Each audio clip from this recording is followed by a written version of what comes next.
তো আসলে ঘটনাটা কি ঘটছিল? আমি স্টুডেন্ট, আমি পাশাপাশি টিউশনি করি। আমি যখন আসি টিউশনি করে শেষ করে, তখন আসার সময় আমি রিক্সা থেকে নামি। রিক্সা থেকে নামার পরে আমার বাবা ভাড়া দেয়। ভাড়া দেওয়ার পরে আমি ওই রিক্সাওয়ালাকে 10 টাকা দিই। দেওয়ার পরে উনি ছিল, একটা লোক আসছিল, তার নাম হচ্ছে মাসুম। মাসুম আর তার মায়ের নাম ছিল মাজেদা খাতুন। মাজেদা খাতুন ওনার ছেলেকে ফোন করে নিয়ে আসে মাসুমকে। মাসুমকে ফোন করে নিয়ে আসার পরে তারপরে হঠাৎ করে উনি আসে বিভিন্ন ভাষায় গালিগালাজ করে। তখন আমার বাবা বা স্টাফ কিছু বলেনি, তখন ছিল, তখন উনি চলে গেছে। তারপরে অলরেডি 2 মিনিট পরে আসার পরে তারপরে আমাদের যে স্টাফ ছিল অনন্ত দাস, তাকে খুনি দিয়ে বাড়ি মারা হয়। তখন বাড়ি মারলে তখন ওই স্টাফে এখানে বাড়ি মারে, তখন স্টাফ কাজ করতেছিল।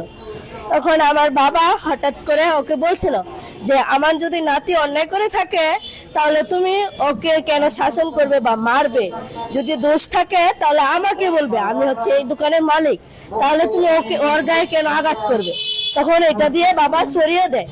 তারপর সরিয়ে দেওয়ার পরে বাবাকে খুনি দিয়ে নাকে বাড়ি দেওয়া হয়। তারপরে এখান থেকে যে স্বপন ছিল মাজেদা খাতুনের হাজবেন্ড এবং মাসুমের বাবা। তখন মানে স্বপন আমার বাবাকে লাঠি দিয়ে মাথায় আঘাত করে। তখন আমার বাবা সাথে সাথে পড়ে যায়, মাথায় হাত দেয়। হাত দেওয়ার পরে সাথে সাথে উনি পড়ে যাওয়ার পরে তখনই মারা যায়। যখন হসপিটালে নেওয়া হয়, তা হসপিটালে ডক্টর বলেছে উনি আরো 10 মিনিট আগে মারা যায়। প্রিয় দর্শক, এটা খুবই দুঃখজনক ঘটনা। তো আমরা মনে করি বাংলাদেশের কোনো পরিবারের জন্য এই ঘটনা না ঘটে। তো যারা অপরাধী, এটা তো সবাই গ্রেপ্তার হয়েছে, জি সবাই গ্রেপ্তার হয়েছে। জি।